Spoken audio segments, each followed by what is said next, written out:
इस वक्त की बड़ी खबर आपको बता रहे हैं। राज्यसभा चुनाव में मोदी और शाह की रणनीति का डंका बजता हुआ दिखाई दे रहा है, जिसके सामने तेजस्वी यादव और राहुल गांधी को घुटने टेकने पर मजबूर होना पड़ा। पांचों सीटों पर एनडीए जीत हासिल करता हुआ दिखाई दे रहा है। राज्यसभा चुनाव की वोटिंग का अंतिम समय 4 बजे था और 4 बजे तक कांग्रेस के 3 विधायक और आरजेडी का 1 विधायक वहां मौजूद नहीं रहे, जिसके बाद 5वीं सीट भी एनडीए के खाते में जाती हुई दिखाई दे रही है और जीत का जश्न अभी से मनना शुरू हो गया है। इस मामले में ज्यादा अपडेट के साथ मेरे साथ जुड़ रहे हैं मेरे सहयोगी नवेंदु जी। सर, 5वीं सीट पे जो रस्साकसी चल रही थी, जो सभी की निगाहें टिकी हुई थी, अब वो भी एनडीए के पाले में जाती हुई दिख रही है। देखिए, इसका सीधा सा कारण था कि 4 बजे तक का वक्त था और तेजस्वी यादव इंतजार कर रहे थे कि उनके विधायक कब आएंगे। वो शराबी फिल्म का एक गाना है, इंतहा हो गई इंतजार की। तो तेजस्वी यादव के विधायक की कोई खबर नहीं आई और 4 बजे ये जैसे ही घड़ी की सुई 4 बजे पर अटकी, लोगों को समझ में आ गया कि एनडीए की 5-0 से बिहार में जीत हो गई है। हालांकि अभी औपचारिक ऐलान होना बाकी है, लेकिन आप देखिए कि हम लोग लगातार जो बातें कर रहे थे पिछले कुछ दिनों से, मैं बार बार इस चीज को कह रहा था कि तेजस्वी यादव भले ही ओवैसी के विधायकों को अपने साथ जोड़ लें, मायावती के एक विधायक को अपने साथ जोड़ लें, लेकिन उनके लिए सबसे बड़ी चुनौती होगी अपने विधायक को एकजुट रखना, कांग्रेस के विधायकों को एकजुट रखना। राहुल तेजस्वी के बीच जो दूरी बनी है चुनाव के बाद से, वो एक बार फिर से देखने को मिला है। हालांकि ऐसा नहीं था कि राहुल गांधी ने कहा था कांग्रेस के विधायकों को। आप ये मानकर चलिए कि बिहार में ऑपरेशन लोटस एक बार फिर से कामयाब हो गया और कांग्रेस के 3 विधायक, और अब बड़ी खबर आ रही है, आरजेडी के एक विधायक ने भी पार्टी से बगावत कर दी है। ढाका से विधायक फैजल रहमान, जो कि मुस्लिम विधायक हैं, वो वोट देने नहीं पहुंचे। यह तेजस्वी यादव के लिए 11,000 वोल्ट का झटका है। आप कल्पना नहीं कर सकते हैं। आरजेडी एक ऐसी पार्टी है देश की सियासत में जो बहुत कम बार टूटती है। जब 2010 के विधानसभा चुनाव में वो पार्टी 22 सीटों पर सिमट गई थी, तब भी पार्टी के विधायक नहीं टूटे थे। हालांकि पिछली बार जब नीतीश कुमार पलटी मारकर एनडीए के साथ आए थे, तो प्रहलाद यादव, चेतन आनंद, ये लोग टूट के आए थे, लेकिन बड़े पैमाने पर कभी टूट नहीं हुई। ये टूट इसलिए महत्वपूर्ण है क्योंकि एक सीट साख की लड़ाई थी। सर, इस चुनाव में एक वोट बहुत मायने रखता है। ऐसे में तेजस्वी यादव क्यों अपने 25 विधायकों को भी समेट कर नहीं रख पाए? देखिए, ये हमें पहले से ही मालूम था कि आरजेडी कांग्रेस के जो रिश्ते हैं, कांग्रेस राहुल गांधी इस चीज के लिए जिम्मेदार हैं। आप देखिए कि कांग्रेस के विधायकों की मीटिंग होती है बिहार में, वो मीटिंग में नहीं पहुंचते हैं, दही चूड़ा भोज में शामिल नहीं होते हैं, और जब हम सवाल पूछते हैं तो उनके प्रवक्ता कहते हैं कि सब अपने अपने क्षेत्र में व्यस्त है। अरे भाई, क्षेत्र में कोई एक दिन रहेगा, लेकिन जब पार्टी सामूहिक भोज का आयोजन करेगी तो सारे विधायकों का वहां पहुंचना बहुत ही जरूरी होता है। आप देखिए, उपेंद्र कुशवाहा के घर पर बैठक हुई, उसके अलावा सम्राट चौधरी के घर पर बैठक हुई, विजय चौधरी के घर पर बैठक हुई। जब एनडीए की बैठक होती है तो एनडीए के तमाम विधायक वहां पर उपस्थित रहते हैं, कोई भी एब्सेंट नहीं होता है। यही होता है डिसिप्लिन जो एनडीए में कूट कूट कर भरा हुआ है। एनडीए विधायकों को साफ साफ अल्टीमेटम दे दिया जाता है कि आपको पार्टी के आदेश का पालन करना ही पड़ेगा। दूसरी ओर महागठबंधन के विधायक हैं। हालांकि इसका एक पहलू यह भी है कि अभी सत्ता एनडीए के पास है, पावर में भी बीजेपी अगुवाई करने लगी है। जब से नीतीश कुमार को पीछे धकेला गया है, अब शाम दाम दंड भेद सारी चीजें आप देख लीजिए। विपक्ष आरोप लगा रहा है कि हम सत्ता के साथ बहुत बड़ा संघर्ष कर रहे हैं। ईडी सीबीआई उनके पास है, सरकार का पूरा सिस्टम उनके पास है, पैसे सारे सरकार के पास हैं, ऐसे में हम कहां से चुनाव लड़ पाएंगे। लेकिन इसके बावजूद विपक्ष एडी सिंह जैसे बड़े उद्योगपति को मैदान में उतारता है, ताकि अगर खरीद फरोख्त की नौबत आए तो वहां पर एडी सिंह से बेहतर कोई हो नहीं सकता है। 2 बार के राज्यसभा सांसद रहे, लेकिन अब आखिरकार तेजस्वी यादव ने घुटने टेक दिए। मैंने उनके वीडियोस को देखा, उनकी बाइट को भी मैंने सुना, और जो बॉडी लैंग्वेज नजर आ रहा है तेजस्वी यादव का, वो लग रहा है कि उनको समझ में आ गया है कि कांग्रेस के 3 और आरजेडी के 1, उनके ही पार्टी के एक विधायक ने धोखा दिया है और यहां महागठबंधन 37 सीटों पर अटक गई। जी सर, महागठबंधन की एकजुटता पर अब आगे चलकर इसका क्या असर पड़ेगा? क्योंकि आरजेडी का कैंडिडेट था, कांग्रेस के 3 विधायक गायब रहे, हालांकि आरजेडी का भी 1 विधायक गायब रहा, लेकिन अब एकजुटता बनी रहेगी क्या? देखिए, एकजुटता पहले भी नहीं थी, ना चुनाव के वक्त थी, ना अभी दिख रही है, ना आगे दिखेगी। इसका कारण क्या है? सब अपने अपने उल्लू सीधा करने में लगे हुए हैं। चुनाव के वक्त राहुल गांधी बिहार आए और तेजस्वी यादव का पूरा कैंपेन बर्बाद कर दिया। वोट अधिकार यात्रा और उस यात्रा में किस तरीके से राहुल गांधी 15 दिन तक बिहार में डांस करते रहे और उसका इंपैक्ट ये हुआ कि कांग्रेस पार्टी 19 से घटकर 6 पर आ गई।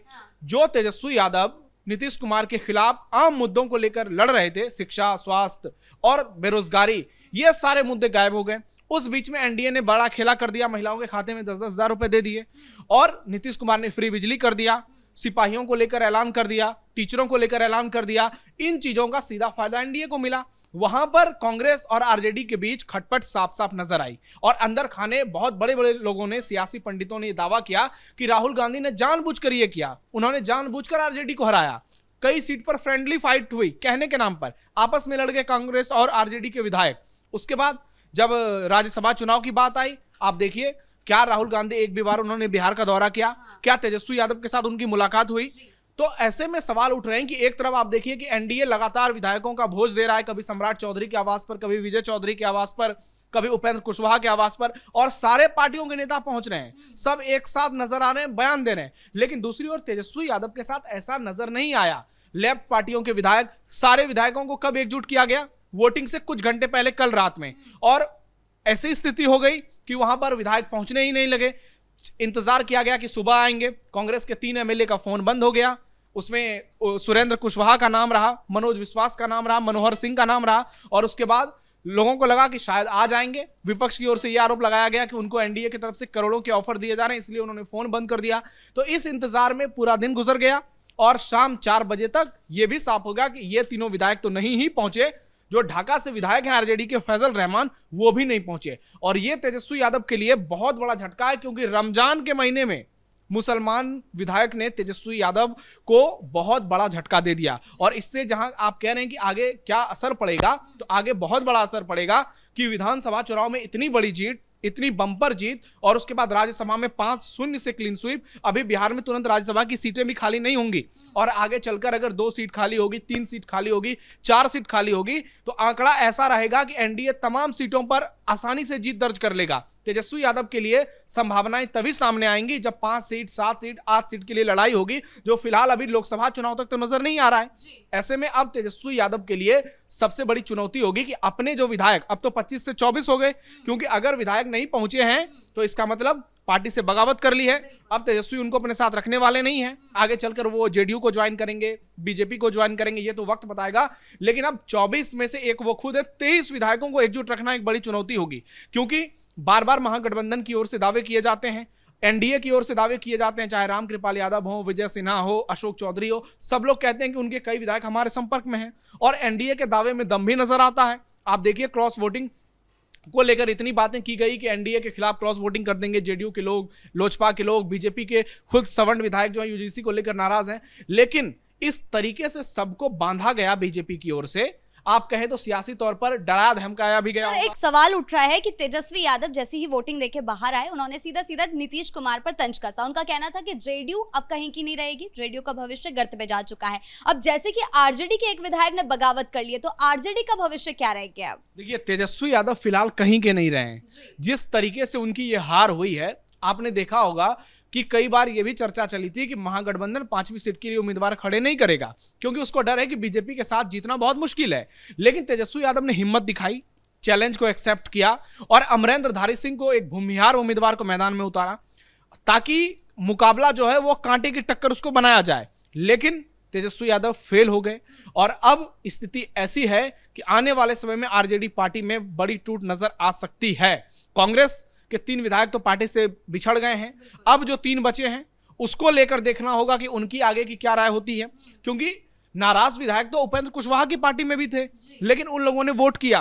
यही फर्क है एनडीए और महागठबंधन में। हालांकि यहीं पे आप ये भी कह सकते हैं कि एनडीए के पास भी सारा पावर है, सारे समीकरण है और सत्ता में है, इसलिए एनडीए से कोई जीत नहीं सकता है, ये इसका कारण एक हो सकता है। लेकिन जो चुनावी मैनेजमेंट था वो तेजस्वी नहीं कर पाए, अब वो मजबूर रह गए, वो सियासी तौर पर फेल हो गए। ये आगे आकर चर्चा इस पर की जाएगी। लेकिन बिहार में जो कुछ हुआ है उससे आप देखिए कि एनडीए कितना मजबूत हो गया। राज्यसभा में एनडीए के फिर से 5 सांसद बढ़ गए हैं, 2 सीट उनकी थी और 1 सीट पर उपेंद्र कुशवाहा थे, यानी 3 सीट उनकी बरकरार रही है और 2 सीट को उन्होंने जीता है आरजेडी से। तो ऐसे में अब राज्यसभा में एनडीए के लिए स्थिति और बेहतर हो रही है और आने वाले समय में जब उत्तर प्रदेश में चुनाव हैं, यूनिफॉर्म सिविल कोड की बात की जा रही है, बड़े बड़े बिल लाने की तैयारी हो रही है, तो वहां पर एक एक राज्यसभा सांसद का वोट काफी इंपॉर्टेंट होगा और ये एनडीए के लिए 2029 की लड़ाई को थोड़ा आसान करेगा। और आगे चलकर तेजस्वी यादव जब लोकसभा में टकराएंगे तो फिर उनके लिए दिक्कत होगी, उनके लिए चुनौती होगी। और बिहार में अभी जिस तरीके से विपक्षी पार्टी में टूट देखने को मिल रही है, एनडीए मजबूत होता जा रहा है, अभी नई सरकार बनेगी, नया मंत्रिमंडल बनेगा, बहुत सारे फेरबदल होंगे उसमें। तो ऐसे में इस चुनाव में जो एनडीए की जीत हुई है और बीजेपी की जीत हुई है, 5वें सीट के लिए बीजेपी ने शिवेश राम को उम्मीदवार बनाया और ये एक कहें तो बहुत बड़ी बाजी इसलिए जीती कि उन्होंने विपक्ष को मैसेज दिया कि हम सबसे मुश्किल सीट पर अपने उम्मीदवार को उतारते हैं और कैसे चुनाव जीतते हैं ये देखो। और शिवेश राम को जिताकर दलितों में एक बड़ा मैसेज दिया कि हमने दलित उम्मीदवार को जिताने के लिए जी जान लगा दिया।